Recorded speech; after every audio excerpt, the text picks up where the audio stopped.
Hey guys, and welcome back to Beardchanics Garage. I'm Gilles, and today we are going to talk about the Racingline Oil Cooler system.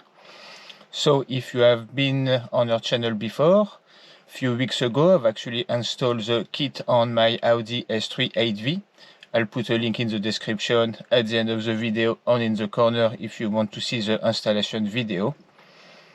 Quite straightforward. For that, the installation is well, straightforward. It was straightforward for me because of my oil cooler location.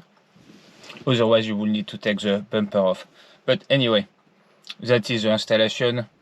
If you don't want to take the bumper off, you can always pay somebody to install it for you. Otherwise, the quality of the kit is just bang on. I mean, it is really high quality kit. Racingline is quite reputed for that. It is not cheap, but you get high quality kit.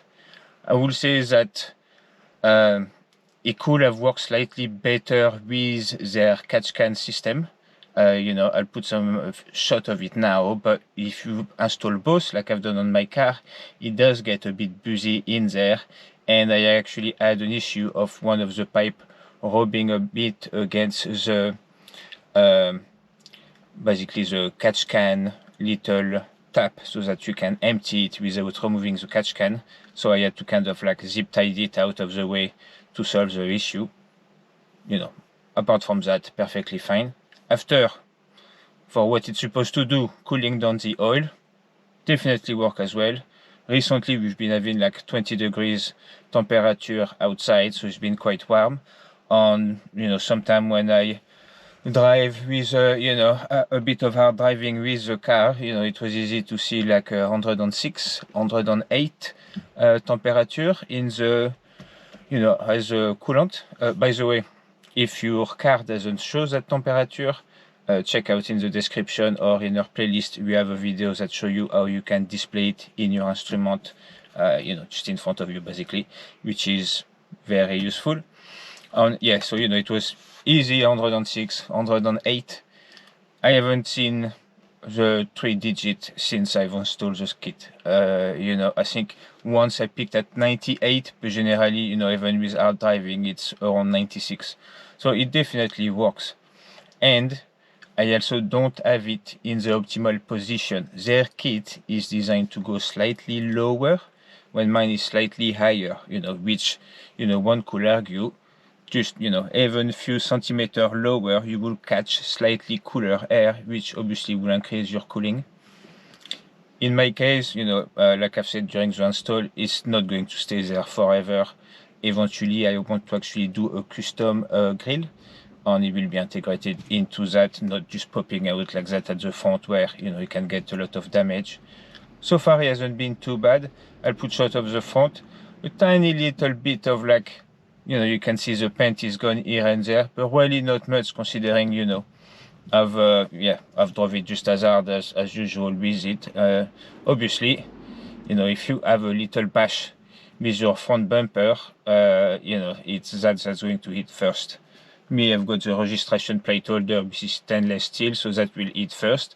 But if you don't, then, obviously, if you hit something, the whole cooler gets the heat straight away. So really not an ideal position, and I did not recommend you did that anyway. But yeah, no, I mean, otherwise, is it worth doing? Yeah, definitely. After, is it worth doing if you do have a stage 2 and a bit of spirited drive? Probably not. If you stage 2 and go to the track, or even maybe not stage 2, but stock going to the track, could be useful if you hammer it for hours. If you're going stage 3, then it is recommended. So, definitely go and do that. And yeah, no, I mean, otherwise, definitely recommended. I'm sure there is other kit that works too, though, but, I went Racingline slightly bit because I really love the look of it.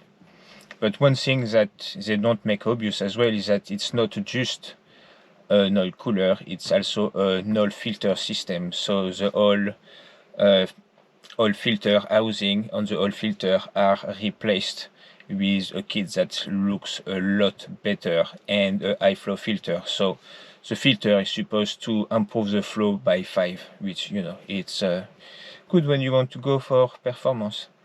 So would I recommend this kit? Yes.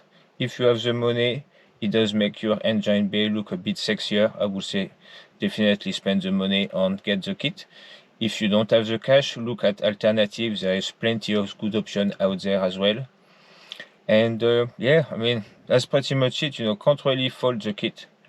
So yeah, all in all, it's very nice. Yeah, so again, if you want to DIY it, go check out the installation video. And yeah, if you're new to the channel, go check out our playlist on our channel in general. If you've got an Audi S3 8V or even an Audi A3 8V, or even if you're a lucky guy and you've got a RS3 8V, there is plenty of video of mods you can do yourself, from styling to performance mode, as well as custom and unique mode like a bonnet exhaust, a rear diffuser, a central exhaust, tons of cool stuff like that, and a lot more coming. Anyway guys, have a good one, and yeah, hopefully see you in the next episode. Bye.